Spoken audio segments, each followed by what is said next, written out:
Hello. शनिवार को, Saturday को नोट नो।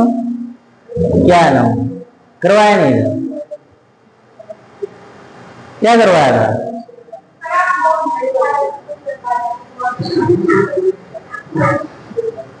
अरे बैठ जाओ।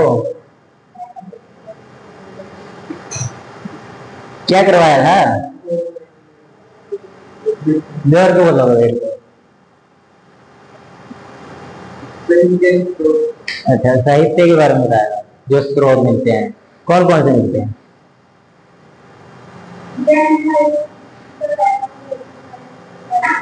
गैर ब्राह्मण कौन से होते हैं? गैर ब्राह्मण हिंदू धर्म से कोई रिलेट नहीं। और ब्राह्मण ध्यान धर्म जान गए।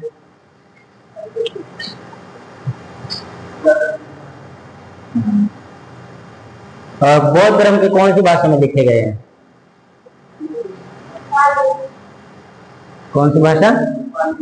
पाली में। ठीक है, तो आगे देखते हैं। मैंने साहित्य करा दिया, आज करेंगे हम वेद। कितने प्रकार के वेद दो को जानते हो आप? कितने प्रकार के होते हैं? चार होते हैं। कौन कौन से?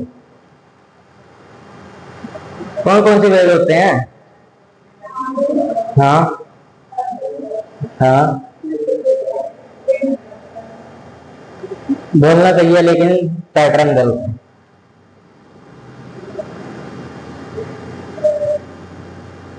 ठीक है, पैटर्न गलत है, बोलना चाहिए।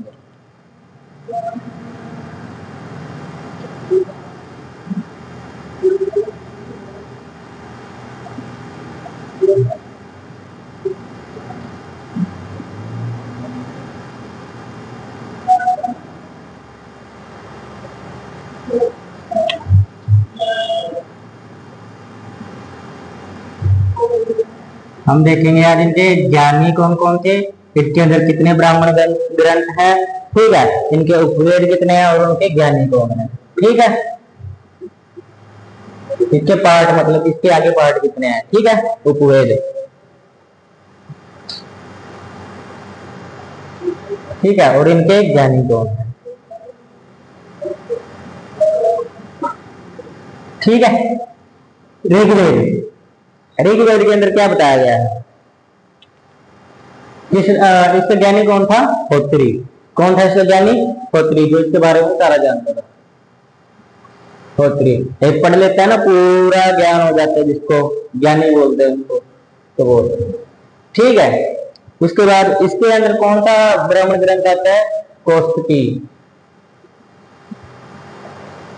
कौस्तुकीय ब्राह्मण ग्रंथ।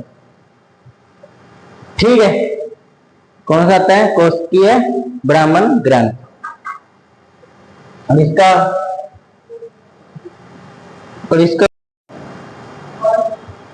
ऋग्वेद का उपवेद कौन सा है?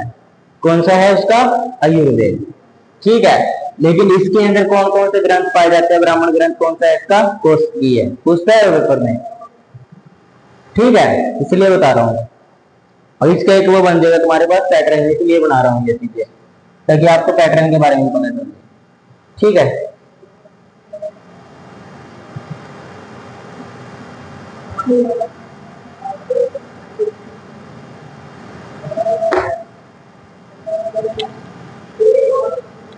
दूसरा ग्रंथ कौन सा है? दूसरा वेद कौन सा है?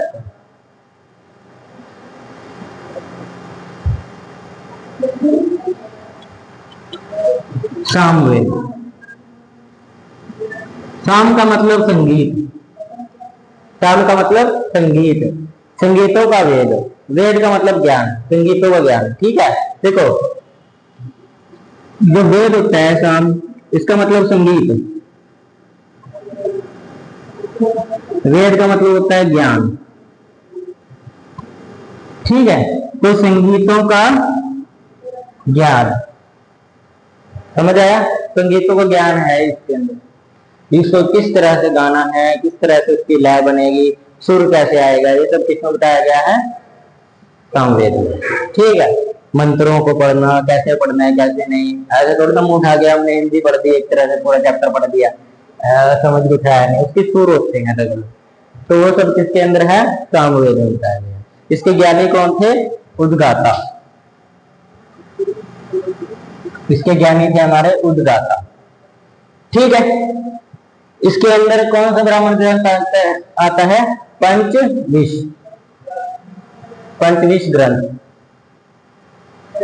5 संगीतों का ग्रंथ इसके अंदर। ठीक है, इसके अंदर 25 तरह के ग्रंथ, 25 तरह के संगीत है, मंत्र है, मतलब 25 तरह के मंत्र। 25 तरह के क्या है इसके अंदर? मंत्र है। ठीक है, उनको किस लय में गाना है, किस सुर में गाना है, किसमें है? सामवेद। ठीक है, कितने हैं? और 25। ठीक है, उसके बाद इसका जो उपवेद आता है वो गंधर्व वेद आता है। गंधर्व, गंध का मतलब गला। ठीक है, आपका गला। ठीक है, मतलब गाते किससे हैं? गले से। तो गंधर्व वेद, सामवेद मतलब संगीत। संगीत कहां से गाते हैं? गंधर्व वेद से। समझ आया? कंठ, कंठ भी बोल सकते हैं। कंठ कहां से गाते हैं? कंठ से। ठीक है, यानी कि गंधर्व वेद। गंधर्व वेद। ठीक है, कौन इसका कौन हो सकता है? नारद। देखा है ना, जब देखे नारायण नारायण नारायण करता फिरता है ना वो नारद। ये वाला ज्ञानी सामवेद का है, लेकिन उपवेद, जो उपवेद है इसका गंधर्व वेद, उसका ज्ञानी नारद है। ऊपरले का नहीं लिखवाया, ऊपरले का प्रजापति है। प्रजापति। आयुर्वेद का ज्ञानी कौन है? प्रजापति। ठीक है, प्रजापति है। इतना समझ आया? अगला है यजुर्वेद।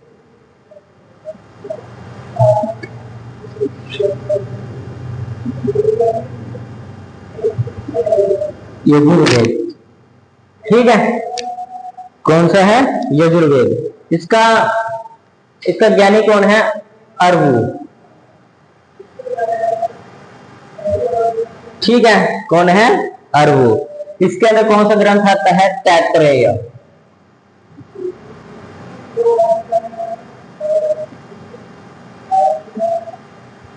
तैत्रेय, तैत्रेय। ठीक है, तैत्रेय ग्रंथ।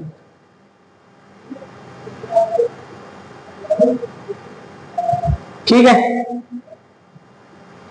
तैत्रेय ग्रंथ। और इसका वेद कौन सा है? धनुर्वेद।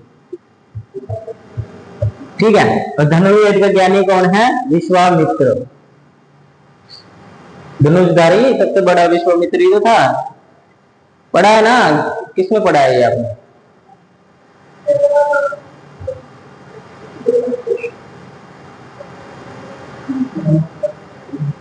रामायण में, महाभारत में?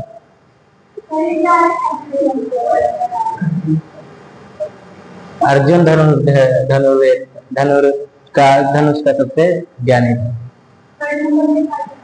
तैत्रेय रामायण में विश्वामित्र आता है। सॉरी, महाभारत में ही आता है। महाभारत में ही आता है विश्वामित्र। नदी के किनारे टहलता रहता है वो, जैसे कौरवों की तरफ होता है ना विश्वामित्र, कौरवों की तरफ होता है।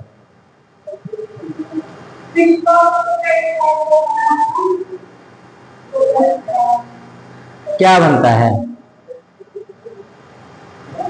अथर्ववेद। अगला देखो है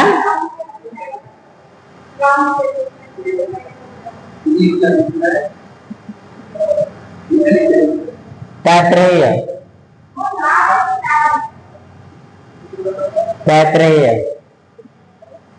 ठीक है, तैत्रेय। अगला है हमारा, अगला कौन सा हो सकता है? अथर्ववेद। कौन सा है? अथर्ववेद। ठीक है, इसके ज्ञानी कौन है? हमारे ब्रह्मा। 4 सिर वाले, एक यहाँ, एक यहाँ, एक यहाँ, एक यहाँ। 5वां भी था उसका, अहंकार का। अहंकार हो गया उसको। ठीक है, तो विष्णु ने उसका वो सर काट दिया था ऊपर का। ठीक है, क्योंकि उसको क्या हो गया था, अहंकार हो गया था, मैंने धरती बनाई है, मैंने इंसान बनाए हैं। ठीक है, तो उसको सबसे बड़ा मैं हूँ भगवान। तो क्या किया फिर, जो विष्णु जी थे हमारे, उन्होंने इसका ऊपर का सिर काट दिया, जो अहंकार का प्रतीक था। ठीक है, फिर इंसान के चार मुंह होते हैं, इंसान के भी होते हैं 5। एक उसके अंदर घमंड भी होता है, प्यार भी होता है, श्रद्धा भी होती है। चौथा कौन सा, गुस्सा, क्रोध। ठीक है ना, होता है, हर इंसान में होता है घमंड, सब कुछ। ठीक है, लेकिन जो इससे बच जाता है वो भगवान बन जाता है। ठीक है, जैसे बाबा साहेब ब्रह्मा, ब्रह्मा कौन है, ऐसे ज्ञानी ब्रह्मा है। ठीक है, अथर्ववेद विज्ञानी कौन, ब्रह्मा। और इसके अंदर कौन सा ब्राह्मण ग्रंथ होता है, गोपद। पता नहीं शिवजी ने, पता नहीं शिवजी ने काटा था उसको सिर्फ, पता नहीं विष्णु ने काटा था, ये नहीं पता। पर क्योंकि इन तीनों का ही मानकर चला जाता है, एक ब्रह्मा, एक विष्णु और एक शिव, ये तीनों क्या है, सृष्टि के रचयिता है, इनको माना जाता है। ठीक है, इसलिए उसको घमंड आ गया, मैं होऊंगा सबसे बड़ा, तो उसका घमंड का सिर काट दिया, या तो विष्णु ने काटा या शिव ने काटा, ये नहीं पता किसने काटा, मेरे को ध्यान नहीं है, लेकिन काटा किसी ने, तो इसलिए उसके अंदर से घमंड खत्म हो गया। ठीक है, अब तो टीवियों में भी आते हैं ये सब, महाकाली आदि शक्ति है ना, आदि शक्ति। अरे वाह, लड़के ज्यादा देखते हैं ये चीजें। अगला इसका उपवेद कौन सा होता है, शिल्प का, शिल्प वेद। लड़के तो नागिन भी देखती है, एक छोर वो बन जाती है नागिन, एक छोर बन जाती है इंसान। अजीब ही है। इसके कौन थे ज्ञानी, विश्वकर्मा। विश्वकर्मा की पूजा भी होती है ना, विश्वकर्मा की पूजा भी होती है दिवाली के बाद, दिवाली के एक दिन बाद, एक दिन बीच में छोड़ के उसके बाद होती है। उसके अंदर क्या होता है, जो घर का काम करने का सामान होता है, जैसे कोई भी इंसान का काम है ना, उसका, उसकी वो पूजा करता है। हम पहन की करते हैं, तो कलम सबसे बड़ा हमारा तो हथियार है काम करने का, सबसे बड़ा यही है, इससे ही लिखते हैं, इसी से काम करते हैं, तो इसी को करेंगे। ठीक है ना, तुम लोग कॉपी पेन को भी किया करो, और तुम लोग तो लड़कियां तो मेकअप का भी किया करो। ठीक है, लिपस्टिक का उसकी पूजा किया करो, लिपस्टिक, मेकअप पाउडर सारा कुछ रख लिया करो, उसकी भी पूजा करनी है, इससे आपको सुंदरता मिलती है। ठीक है, कभी लड़की के मेकअप पर मत जाना, तुम लोग उसको थोड़ी ना देखते हो, उसके मेकअप को देखते हो। ठीक है, किस दिन सुबह सुबह जाके ना उसका चेहरा देखना, वाह चुड़ैल, फिर आपको कभी भी किसी लड़की को देखने की हिम्मत नहीं होगी ना भाई। ठीक है ना, वो देखो ना शादी के दिन लड़का बड़ा खुश होता है, यार कितनी खूबसूरत लड़की की शादी हो रही है, तो सुबह देखता है चुड़ैल, तो मेकअप उतर गया उसका। और कोई भी लड़का पीछे पड़े ना, पीछे पड़ दे, मुंह धो लेना, मुंह धो के उसके सामने चले जाना।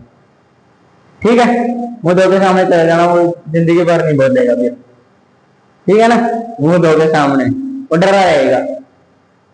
ठीक है, विश्वकर्मा, इसके कौन थे, विश्वकर्मा ज्ञानी थे। याद रखनी है ये चीजें, पेपर में यही चीजें पूछते हैं।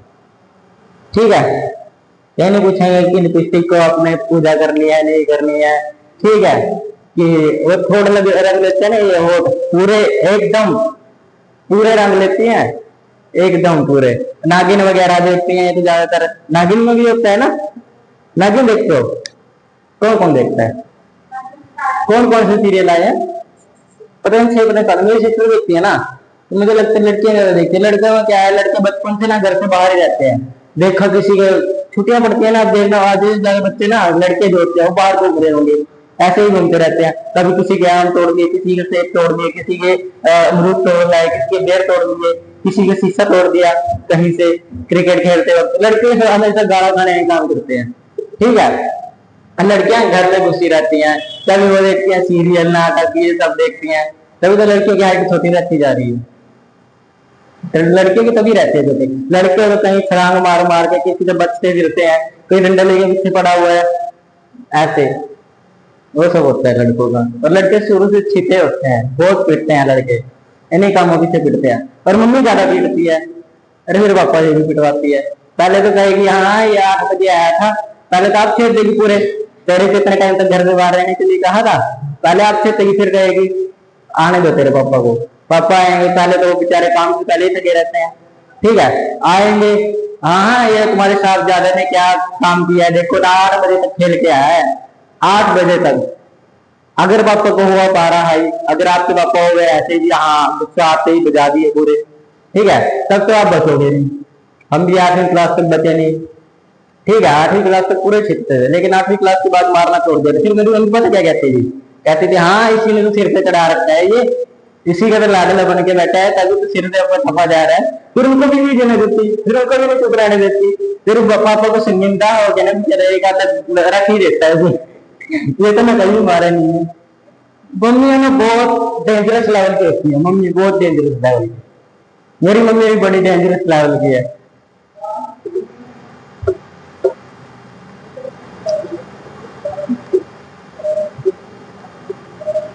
देखा होगा आप लोगों ने, आपकी मम्मी भी ऐसी होते हैं, है ना। रियलिटी बता रहा हूँ ना मैं, सच्चाई बता रहा हूँ कि हम भी बच्चे हैं अभी भी अपने माँ बाप के लिए। माँ बाप के लिए आप चाहे कितने ही बड़े हो गए हो, बच्चे ही रहोगे, ठीक है, चाहे आप 80 साल के हो, आप दिमाग गिनता है तो भी उनके लिए बच्चे हो। देखना वो कभी भी आप चाहे करोड़ों कमाते हो, अगर उनसे 1 रुपया मांगोगे ना, अगर 10,000 मांग लिया आप किसी टाइम पे, तो वो 10,000 भी दे देंगे, आप चाहे कितने ही कमाते हो। जिस दिन जरूरत पड़ी आपको दे देंगे, लेकिन दुनिया में कोई इंसान नहीं देगा। दूसरा इंसान ये कहेगा पहले ये बताओ कब तक लौटाएगा। माँ कहेगी चाहे जब तक लौटाने हैं, लौटाने भी है, नहीं भी लौटाने कोई दिक्कत नहीं है। तो माँ बाप भी अच्छे भी होते हैं, लेकिन वो मारते भी होते हैं। जिसको कोई पीटता नहीं है ना, वो कभी कुछ नहीं बन सकता। जिसके माँ बाप ने शुरू से उसको पीटा नहीं है, लगाए नहीं है, ठीक है, वो बिगड़ता ही बिगड़ता है, आज नहीं तो कल। लेकिन जिसके माँ बाप ने पूरी हड्डियां पसलियां एक कर दी हो मार मार के, वो कभी गलत रास्ते पे नहीं जाता, ठीक है ना। तो वही चीज होती है, माँ बाप की इज्जत करनी चाहिए। जिस माँ बाप ने आपको 19 साल 20 साल का कर दिया ना, वो समझो भगवान है आपके लिए, ठीक है ना। अगर बात अलग है, अभी हमें समझ नहीं आती इस टाइम तक, लेकिन जब समझ आती है फिर माँ बाप नहीं रहते, ठीक है। तो आगे देखते हैं अब ऋग्वेद। माँ बाप की इज्जत करनी चाहिए, ठीक है। आप वैसे उनको ना कभी रोने मत दो। जैसे कहीं बाप पापा हो गया होता है, कई टेंशन हो जाती है, क्योंकि बच्चों को क्या है, बच्चों की उनको टेंशन हमेशा रहती है, चाहे बच्चे कितना ही बड़ा हो गया हो, टेंशन हमेशा रहेगी। तो उनको कभी रोने मत दो, उनको कभी उदास मत होने दो, हंसाते रहो। हम अपनी मम्मी को कभी कभी हंसाते रहते हैं, उनसे मजाक ही करते रहते हैं, ऐसा ही सारा दिन देखो, सारा दिन देखोगे ना आप, इतना हंसाते हैं ना उनको।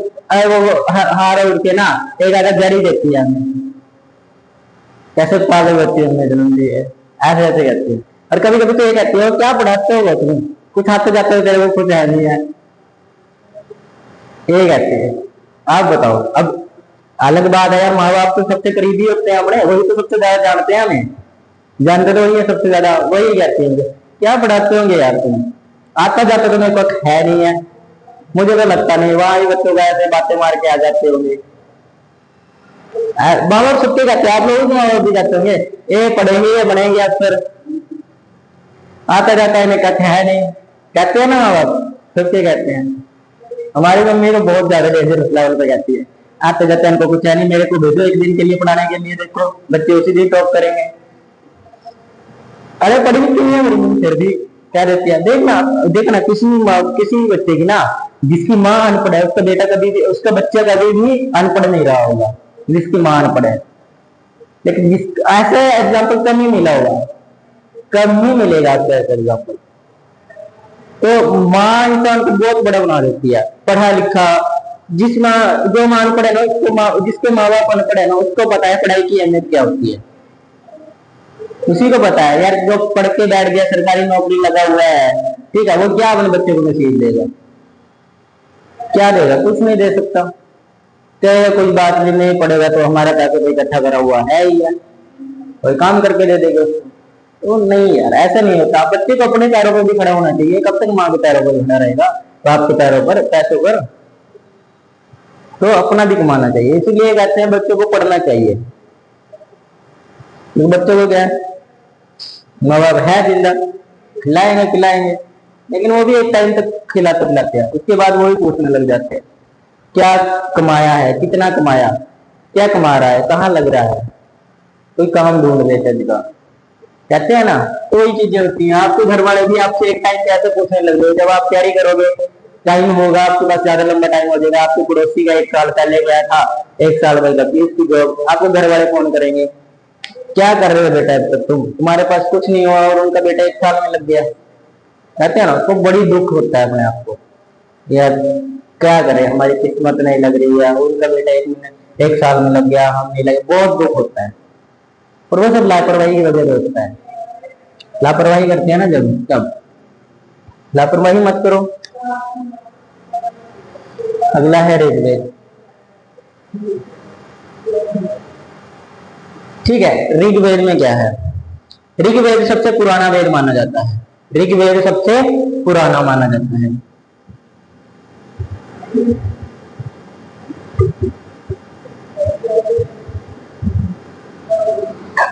ऋग्वेद क्या है? सबसे पुराना है और इसको सबसे महत्वपूर्ण भी माना जाता है।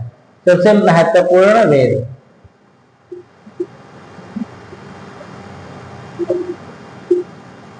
सबसे महत्वपूर्ण वेद। ठीक है, पेपर में क्वेश्चन पूछते हैं सबसे महत्वपूर्ण वेद क्या है, आप सोचेगा चारों ही महत्वपूर्ण है, वो कौन सा टिक करें, तो आपको कौन सा टिक करके ना, ऋग्वेद। ठीक है, अगला है आपका रचना इसकी कब हुई, यानी कि समय विधि क्या है इसकी? 1500 ईस्वी से लेकर 1200 ईस्वी तक। आप कौन सी ईस्वी चल रही है? 22वीं, 21वीं? 21वीं सदी कर रही है, 21वीं है। ठीक है, 22वीं में आप भी लिखते रहोगे, निवृत्त रहोगे 22वीं सदी। ठीक है ना, नीचे मत गिर जाना, हम उठाएंगे भी नहीं। ठीक है, उसके बाद इसे सबसे पुरानी पुस्तक भी कहा जाता है। इसे सबसे पुरानी पुस्तक भी कहा जाता है। जो पेपर में क्वेश्चन पूछे गए हैं ना, उसी से रिलेट करके बता रहा हूं आपको। ठीक है, इसे सबसे पुरानी पुस्तक भी कहा जाता है।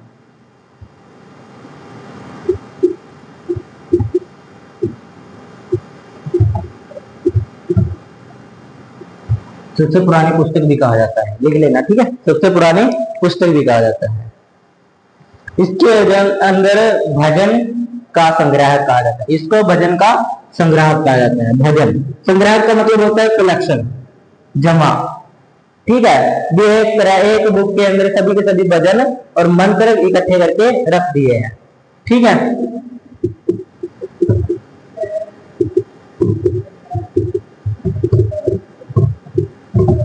भजन और मंत्र का संग्रह भी कहा जाता है। ठीक है, इसके अंदर टोटल 10 मंडल है।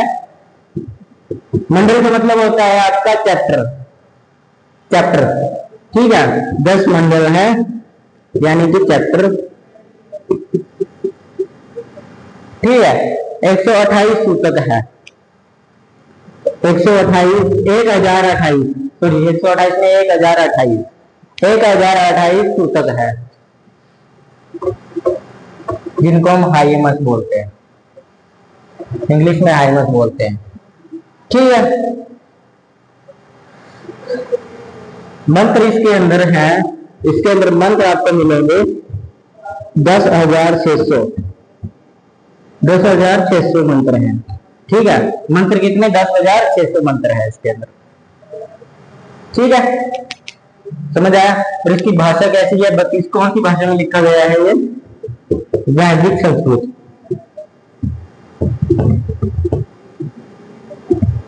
वैदिक संस्कृत भाषा में ये लिखा गया है। ठीक है, इसकी लिखने की परंपरा नहीं थी उस टाइम, जिस टाइम लिखा गया था ना, उस टाइम लिखने की परंपरा नहीं थी। बच्चों को बुलाया, जैसे आज आपको लिख के दिखा रहा हूं मैं, ठीक है, सब कुछ लिख के दिखा रहा हूं। उस टाइम लिखने की परंपरा नहीं थी। उस टाइम क्या था, एक ज्ञानी होता था जिसको पूरा ज्ञान होता था। जैसे मैंने ज्ञानी बताया आपको, उनको पूरा ज्ञान होता था ऋग्वेद के बारे में, एक एक वेद का अलग अलग सभी को अपना ज्ञान होता था। ठीक है, तो वो क्या करते थे, बच्चों को बुलाकर, शिक्षक को, जो भी उनके बच्चे होंगे और स्टूडेंट्स होंगे, उनको बुलाकर वो क्या करते थे, उनको मौखिक यानी कि मुंह से बोलकर बताते थे, लिखवाते नहीं थे, मुंह से बोलकर बताते थे। यानी कि कैसे बताए जाते थे? मौखिक, मौखिक परंपरा से बताए जाते थे, परंपरा, लिखवाकर नहीं, मौखिक। ठीक है, समझ आया था ना। इनके अंदर देवी देवताओं की कौन कौन से ज्यादा नहीं, देवी देवता कौन कौन से पूछे जाते हैं? इंद्रदेव, इंद्रदेव का मतलब युद्ध एंड, युद्ध के देवता, युद्ध एंड, हाँ युद्ध वर्षा के देवता, जो बारिश करवाते हैं, पूछते हैं ना इंद्रदेव को। वर्षा के टाइम पे इंद्रदेव को पूछते हैं, आप नहीं पूछते, लेकिन उस मथुरा साइड चले जाओ, इंद्रदेव को पूजा जाता है। ठीक है, इंद्रदेव को पूजा जाता है। एक बार घमंड भी हो गया था इंद्रदेव को। फिर कृष्ण जी ने क्या किया था? गोवर्धन पर्वत उठा लिया था। कृष्ण जी ने क्या कहा था? सबसे जरूरी आपके लिए ये है, कोई भगवान नहीं है आपके लिए जरूरी, ये जो जिससे आपको खाना मिलता है, फल मिलते हैं, ठीक है, गायों के लिए चारा मिलता है, लकड़ियां मिलती है खाने पकाने के लिए, ठीक है, तो वो आपके लिए भगवान होना चाहिए, यही कहा था कृष्ण देव ने। ठीक है, तो कृष्ण ने फिर क्या किया? जब इंद्रदेव को, अब इंद्रदेव ने पूरी बरसात लगा दी, पूरी बरसात, बाढ़ आ गई, ठीक है, तब उसने, कृष्ण ने क्या किया था? सिर पे कह रहा उंगली पे वो उठा लिया था गोवर्धन पर्वत, उसके नीचे शरण दी थी सभी को। तब इंद्रदेव का गुस्सा ठंडा हुआ था भी यार, एक छोटे से बच्चे ने यार वो पहाड़ उंगली पे उठा लिया, ठीक है ना। तो ये सब चीजें हुई यार, मानो ना मन, मानने वाले मानते हैं, नहीं मानने वाले नहीं मानते। देखो, मानते तो कोई भी नहीं है, ठीक है, जो पढ़े लिखे बच्चे आज के टाइम में नहीं मानते, लेकिन हमारा इतिहास कहता है ये, ठीक है, ये चीजें हमारा इतिहास कहता है, तो आपको माननी तो पड़ेगी, ठीक है। तो वही चीजें हैं। इंद्रदेव, ठीक है, उसके बाद आपके आते हैं अग्निदेव, यज्ञ के देवता। अग्निदेव को किसके देवता कहा जाता है? यज्ञ के, अग्नि देवता, ठीक है। उसके बाद है आपके वरुण देवता। वरुण देवता जल के देवता माना जाता है इनको, समुद्र देवता कहा जाता है वरुण देव को, ठीक है। उसके बाद है आपके सोम देवता, सोम देवता, सोम रस के, सोम रस मतलब बोलने, संगीत, ये सब गल के, इसके, ठीक है, सोम देवता, सोम रस के देवता माना जाता है इनको। अगर आप वैसे जानना चाहो तो सोम रस के देवता होते हैं, ठीक है। उसके बाद आते हैं सूर्य देवता। सूर्य तो आपको पता ही है, ठीक है, प्रकाश और जीवन के देवता, उसी के कारण तो जीवन है आज, ठीक है ना। एक प्रकाश, सूरज के कारण हमारे यहाँ पर ये पेड़ पौधे उगते हैं। अगर सूरज नहीं है ना तो पेड़ पौधे तो छोटे इंसान भी नहीं बचेंगे, समझ आया। आज के टाइम में सूरज की उम्र कितनी हो चुकी है? 10 अरब उम्र थी इसकी, जिससे वो 5 अरब जी चुका है, और 5 अरब उम्र उसकी रह गई है। जब तक उसकी उम्र पूरी होगी एक दिन खत्म हो जाएगा वो। मैंने पढ़ाया था ना, न्यूट्रॉन तारा बन जाएगा और तब खत्म हो जाएगा। तो इसीलिए चाइना जो है अपना खुद का सूरज बनाने की कोशिश कर रहा है, ठीक है। सूर्य देवता किसके? प्रकाश के और जीवन के देवता, ठीक है, ओनली प्रकाश के नहीं है, जीवन के देवता की है, जीवन दे रखा है उन्होंने, ठीक है। उसके बाद है वायु के देवता, वायु देवता, ठीक है। वायु के कारण आप जिंदा हो, वायु के कारण भी हवा के अंदर ऑक्सीजन है, आप ले रहे हो तो जिंदा हो। एनवायरमेंट है, एनवायरमेंट वायुमंडल है ना आपके पास, जिसके कारण आप बचे हुए हो। बाकी ग्रहों पर ज्यादा देखो जिनके पास अपना खुद का एनवायरमेंट नहीं है, उनके पास अपना खुद का वायुमंडल नहीं है। अगर वायुमंडल नहीं होगा तो उनका पिंड सीधा डायरेक्ट गिरेगा के, और पूरी जो धरती होती है ना पूरी तबाह हो जाएगी, वो वायुमंडल के कारण बचे हुए हैं हम। क्योंकि वायुमंडल के अंदर जब भी कोई चीज जाती है ना अंदर, तो वो उसको धीमी कर देती है, उल्का पिंड को धीमा कर देती है। इसीलिए वो जहां गिरता है सिर्फ वहां की मिट्टी खराब होती है, वरना खत्म हो जाएगी, समझे। तो इस वायु का भी हमें धन्यवाद करना चाहिए, ठीक है। उसके बाद इस धरती का तो 10 बार चुमो, फिर जाके इसका धन्यवाद करो, क्योंकि इसने तो आपको रखा हुआ है, इतना बोझ उठाया हुआ है इस धरती ने, समझे ना। उसके बाद अगला है आपका उषा देवता, भोर के देवता। सुबह भोर का मतलब नहीं समझते? तड़के, हाँ, गांव की भाषा में समझ आ गया। उषा के देवता, ठीक है। लेकिन ये तो चलो देवताओं की बात आई है कहीं ना कहीं इसके अंदर, ठीक है, लेकिन सबसे ज्यादा किसकी बात हुई है? अग्नि और इंद्र की। तो ऊपर में क्वेश्चन पूछता है ऋग्वेद के अंदर सबसे ज्यादा बात किसकी की गई है? इंद्र और अग्निदेव की। ठीक है, किसकी बात की गई है? इंद्र और अग्नि की सबसे ज्यादा बात की गई है। इनका बार बार सबसे ज्यादा बार नाम आया है। ठीक है, इंद्र और अग्नि। इतना समझ आया?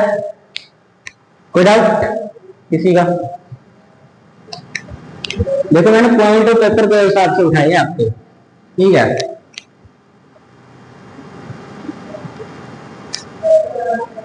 बस। और शनिवार को आपका टेस्ट ले लेंगे। ठीक है, पूरी तो कैरी करते रहना रूल करो।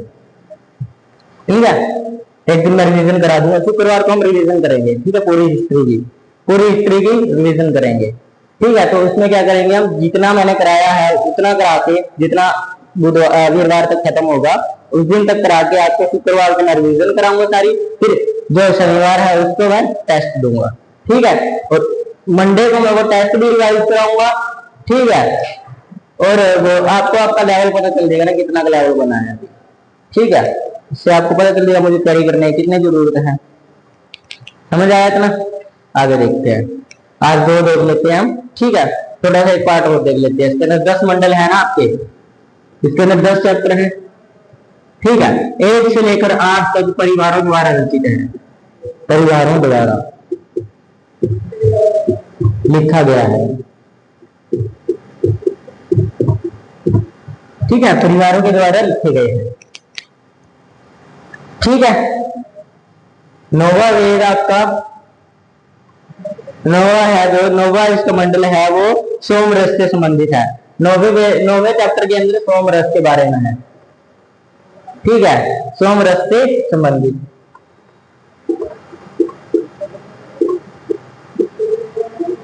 सोम रस से संबंधित है। उसके बाद 10वां आपका है समाज ब्रह्मा। ठीक है, समाज ब्रह्मा, वर्ण व्यवस्था और दर्शन। वर्ण व्यवस्था का मतलब समझते हो? जाति व्यवस्था। जाति व्यवस्था का मतलब भी जानते हो? मतलब कि जातियों में बांटा गया था। पहले ये नहीं था कि आपकी जाति है, आपके मतलब किसी चीज से जो काम आप कर रहे हो ना, जिस नौकरी में आप हो उसके हिसाब से, जो ऋग्वेद के अंदर है उसके हिसाब से, अगर कोई सेना के अंदर है तो वो क्षत्रिय है। समझ आया? जो क्षत्रिय है वो मतलब सेना में है, रक्षा कर रहे हैं, काम कर रहा है, तो वो किस में है? क्षत्रिय में आता है। और जो शिक्षक होता है, टीचर होता है, इसके हिसाब से वो ब्राह्मण में आता है। इसके हिसाब से किसमें आता है? ब्राह्मण में। लेकिन वही बात है, टीचर आज अलग अलग बांट दिए गए हैं। लेकिन पहले वाली जाति व्यवस्था ठीक थी। जिसको जिस नौकरी में गया, जिस काम में गया, उस काम में उसकी जाति बन गई। ठीक है, सेना में गया क्षत्रिय है, यानी कि पुलिस वगैरह रक्षा करने में गया क्षत्रिय है। टीचर में गया ब्राह्मण। अलग अलग काम होते थे, जैसे दास का काम होता था दास। ठीक है, अलग अलग थे। अब क्या हुआ? अलग अलग, अब उससे भी ज्यादा बना दिए गए। हाँ, उससे उसकी जाति डिसाइड होती। अब हम टीचर है तो हमारी क्या होगी? ब्राह्मण होगी। ठीक है, टीचर जो उनसे ज्ञानी वगैरह सब थे, ये किस में आते थे? ब्राह्मण में आते थे। पहले ठीक तरीके में, लेकिन अब की बात देख लो आप, मुसलमान हिंदू को नहीं छोड़ रहा है, हिंदू मुसलमान को नहीं छोड़ता। हालांकि इंडिया में है ऐसी चीजें, लेकिन काफी जगह क्या है, आज भी जो हिंदू और मुसलमान है दोनों भाई भाई में रहते हैं। जब देश के ऊपर बात आती है तो हिंदू और मुस्लिम दोनों एक हो जाते हैं। सारी जाति सारे धर्म एक हो जाते हैं। ठीक है, जब देश के ऊपर बात आती है। लेकिन फिर भी अपना अलग अलग लड़ते रहते हैं। कोई मस्जिद तोड़ रहा है, कोई किसी का मंदिर तोड़ देता है। लेकिन जब देश के ऊपर बात है, देख लो ना आपकी बार जो अटैक हुआ सिंदूर ऑपरेशन वाला, तो देख लो उसके अंदर सारा देश एक हो गया था ना। सभी जगह एकजुटता हो गई थी। हिंदू मुसलमान की मदद कर रहे थे, हिंदू मुसलमान हिंदू की मदद कर रहे थे, सिख सबकी मदद कर रहे थे। सब देखो ना आप लोग, अब जिस टाइम देश की बात आई तो सब एक हो जाते हैं। ये हमारे देश की खासियत है, ये देश की खासियत है। और हमारी सेना सबसे बढ़िया सेना है, इंडिया की सेना सबसे बढ़िया सेना है। क्यों? वो ना दुश्मन को भी दोस्त समझती है, दुश्मन को भी दोस्त समझती है। तो वो चीजें होनी चाहिए, ठीक है। लेकिन कई बार होता है दिखा देते हैं दुश्मनी अपने, कुछ लोग होते हैं इंडिया के अंदर दिखा देते हैं। जैसे एक प्लेन था कभी के टाइम में, क्या था उसके कर्नाटक काठमांडू से चला था वो, काठमांडू से पाकिस्तान का जहाज था वो, काठमांडू से चला तो इन्होंने किया पाकिस्तान में फोन भी, इसके अंदर फ्यूल कम भरा गया है, पाकिस्तान तक लाहौर तक इसके अंदर फ्यूल नहीं है, ठीक है। तो क्या किया उन्होंने पूछा कि कहाँ तक का फ्यूल है, कह रहे हैं अमृतसर तक जा सकते हैं। तो इन्होंने इमरजेंसी लैंडिंग की कहाँ, अमृतसर में। अमृतसर में वो 2 घंटे तक प्लेन खड़ा रहा बिना फ्यूल के, लेकिन पुलिस वालों ने फ्यूल तक नहीं दिया उनको, 2 घंटे तक फ्यूल नहीं दिया उनको। अरे वो ठीक है यार, वो गलतियां करते हैं, उनको देश करता है, लेकिन देश का हर एक नागरिक थोड़ी ना गलत है, देश का हर एक नागरिक गलत है क्या, नहीं है। वो कुछ लोगों की सोच है उनमें से, टेररिस्ट वगैरह ये सब, लेकिन हर एक इंसान एक जैसा थोड़ी ना हो सकता है, ठीक है। तो वो चीजें भी समझनी चाहिए। इतना समझ आया इसमें, ठीक है। ब्रह्मातल आगे देखते हैं, इसके अंदर ना प्रकृति का पूजन ज्यादा है। इसके अंदर क्या क्या बताया गया है, कर्मकांड के बारे में बताया गया है। कर्मकांड मतलब कि आपके कर्म, मतलब ये वाले यज्ञ वगैरह के बारे में, ठीक है। उस टाइम पे पूजा किसकी होती थी, इसके अंदर मतलब कर्मकांड कम है, ठीक है, कर्मकांड कम है, भक्ति ज्यादा है। भक्ति मतलब पूजा, समझ रहे हो ना, भक्ति किसी भगवान की भक्ति करना, ये सब, ठीक है। उसके बाद इसके अंदर क्या है, प्रकृति का पूजन ज्यादा है। प्रकृति जो आपकी, आज कोई प्रकृति को इतना नहीं पूजता, लेकिन पहले के टाइम में पूजा जाता था, प्रकृति की पूजन है, प्रकृति पूजन ज्यादा है, ठीक है। ये दोनों चीजें क्या है, ज्यादा है, ये कम है, ठीक है, कर्मकांड कम है, ठीक है। प्रारंभिक सोच और विज्ञान को दर्शाता है, यानी कि जो ये है, ये समाज की उस पर कौन सी नजर को दर्शाता है, मतलब कि प्रारंभिक सोच, यानी कि पहले की सोच को बताता है। सोच और विज्ञान, पहले की समाज की, मतलब समाज का जो था, आज समाज की सोच कैसी है, ये वाला, अगर कोई गांव में कोई इंसान एक मोटरसाइकिल भी ले आता है ना, देश कितना पैसा छाप रहा है, पैसे की बौछार कर रहा है। अभी एक मोटरसाइकिल ले ली, एक गाड़ी ले ली। जब एक इंसान दूसरा करता है ना गांव में, पड़ोसी को सबसे पहले आग लगती है, पड़ोसी सबसे पहले जलते हैं, और जलाने भी चाहिए। लेके आओ 2-4 गाड़ियां और खड़ी करो, पूरे जला दो ताकि घर ही जल जाए उनका, ठीक है। ये चीजें ही होती है। गांव में देखो ना, आप लोग गांव के रहने वाले हो, गांव में देखो एक इंसान अगर मोटरसाइकिल लिया है ना, नई मोटरसाइकिल है, पड़ोसी को चिंता हो रही है, देख तो कितना पैसा छाप रहा है, पैसे की बरछाड़ कर रहा है लड़का, और अपने लड़के को गाली रही है कि हमारे बड़ा निकम्मा है ये, ऐसे ही गलियों में आवारागर्दी करता है। तो उसकी गलती थोड़ी ना, उसकी किस्मत नहीं लग रही यार, कोशिश तो बच्चा, हर एक बच्चा कोशिश करता है, लेकिन लगती नहीं। अगर हर एक इंसान नौकरी करने लग गया है तो गुलामी कौन करेगा, ये बात भी सही होती है, ठीक है, लेकिन करनी नहीं चाहिए, करो। अगर नौकरी नहीं लग रही, बिजनेस में जाओ, ठीक है। क्या तो वहां आपका नाम, समाज की सोच और किसके बारे में बताता है, विज्ञान के बारे में, सोच और विज्ञान के बारे में, ठीक है। पहले का विज्ञान बहुत था, तेज था। वो सूरज को देख के बता देते थे कितना तापमान होने वाला है, सूरज को देख के टाइम बता देते थे वो, समझे, सूरज को देख के टाइम। आप लोगों को घड़ी देखनी पड़ती है ना देखनी, लेकिन पुराने बुजुर्ग देख लो, आज भी बता देते हैं टाइम, इतना टाइम हो गया होगा। आप घड़ी देखते रहते हैं, फोन चलाने में टाइम बता देते, कितने में बता देगा यार, अभी तो 12 बज रहे होंगे, 1 बज रहा हो। पुराने जमाने में पुराने लोग हैं ना, जो बहुत इंटेलिजेंट भी होते थे, और उनको ना वो प्रकृति को देख के समझते थे। पहले प्रकृति का यूज ज्यादा होता था, लेकिन आज लोग अपनी बनाई चीजों को यूज कर रहे हैं, प्रकृति का कम कर रहे हैं, प्रकृति को नष्ट करते जा रहे हैं, ठीक है। उसके बाद ये इसके अंदर सबसे प्रसिद्ध मंत्र कौन सा है, सबसे प्रसिद्ध मंत्र, पेपर में क्वेश्चन पूछता है कौन सा है, गायत्री मंत्र।